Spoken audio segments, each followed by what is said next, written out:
Muita gente está surpresa em ver que os cristãos estão simplesmente endeusando um candidato que é racista, misógino, homofóbico, defensor de ditaduras, de tortura e que prega que todas as pessoas deveriam ter armas. Quem, como eu, conhece a história do cristianismo, não está nem um pouco surpreso com isso. Muito pelo contrário. Os cristãos estão sendo até coerentes, porque tudo o que Bolsonaro representa é ensinado pela Bíblia ou se baseia em ensinamentos bíblicos. Racismo, por exemplo. O criador de 2 trilhões de galáxias, o Deus da Bíblia, deu um monte de diretrizes, muitas delas bem detalhadas sobre o que os israelitas deviam fazer e não deviam fazer, e ele simplesmente se esqueceu de dizer: olhem, não discriminem pessoas de outra cor. Por causa disso, os cristãos jamais tiveram um problema com racismo, porque o Deus da Bíblia não proíbe racismo.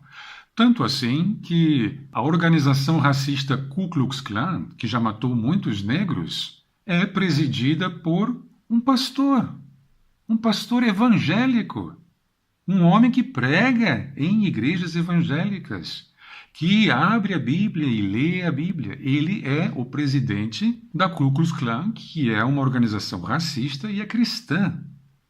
Como haveria isso de ser possível se a Bíblia claramente dissesse que Deus condena o racismo? No Brasil, o pastor Marco Feliciano, aquele que reclama quando um membro da igreja manda lá para frente, lá para o púlpito, onde ele está pregando, um cartão de crédito, mas esquece de mandar junto a senha do cartão, esse pastor disse publicamente, através de suas contas nas redes sociais, que o povo africano é um povo amaldiçoado por Deus e que, por isso, tudo o que é ruim, inclusive as doenças como Ebola, como AIDS, vem da África, porque o Deus da Bíblia amaldiçoou as pessoas que têm pele escura. Por causa disso também, os cristãos nunca tiveram qualquer problema em ter escravos, porque escravidão é um ensinamento bíblico. O Deus da Bíblia deu ordens específicas sobre como ter escravos, como mantê-los. Ele não era contra escravos. A Bíblia não é contra a escravidão. Justamente por isso os cristãos passaram séculos escravizando outros povos. Eu já li relatos de padres católicos que eram missionários no Brasil e que tinham escravos índios. E nesses relatos, eles justificam por que não seria contraditório ter escravos índios. Porque, segundo eles, Deus quis que houvesse raças superiores e inferiores. Os índios, obviamente, eram uma raça inferior. No entanto, pior que os negros. Deus havia amaldiçoado a raça negra, mas os negros pelo menos eram bons trabalhadores. Diferente dos índios, que, segundo esses missionários, eram preguiçosos. Então, eles não estavam fazendo mal algum a esses índios, muito pelo contrário. Eles estavam dando uma chance a esses índios de se tornarem cristãos e se salvarem. O próprio Martinho Lutero, o maior de todos os protestantes, era racista. Martinho Lutero chegou a escrever livros conclamando a queima de sinagogas, das casas dos judeus e de ciganos. Martinho Lutero pregava nas igrejas que feiticeiras deviam ser queimadas. Por quê? Porque está escrito na Bíblia isso. A feiticeira não deixarás viver. Então, qualquer mulher acusada de feitiçaria, bastava apenas ser acusada. Se o vizinho não gostasse de uma mulher e a acusasse de ser uma bruxa, ela ia ser queimada. E Martinho Lutero pregava isso nas igrejas. Há sermões dele em que ele diz isso, que é bom, que é certo. João Calvino, a segunda maior estrela do protestantismo, mandou várias pessoas para a fogueira. Homofobia. O que a Bíblia ensina sobre como o povo de Deus deve tratar homossexuais? Eles devem ser apedrejados. Misoginia. A Bíblia ensina claramente que a culpa de o mundo ser essa desgraça é primeiramente da mulher. Primeiramente, porque foi ela que primeiro desobedeceu a Deus. O apóstolo Paulo diz que a mulher é inferior ao homem, porque o homem foi criado primeiro e porque a mulher é uma costela do homem. Então, o homem é superior, biblicamente, o homem é superior à mulher. As mulheres devem se calar nas igrejas. Se quiserem perguntar alguma coisa, devem fazê-lo em casa, não em público, porque é indecente que as mulheres falem nas igrejas. E que as mulheres, por serem as principais culpadas de o mundo estar nessa desgraça, elas poderão se salvar se forem modestas e tiverem filhos.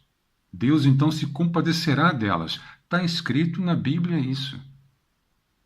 A religião cristã não tem nada contra militarismo, por exemplo, porque o Deus que os cristãos seguem, que é o Deus da Bíblia, é chamado inclusive de o Senhor dos Exércitos.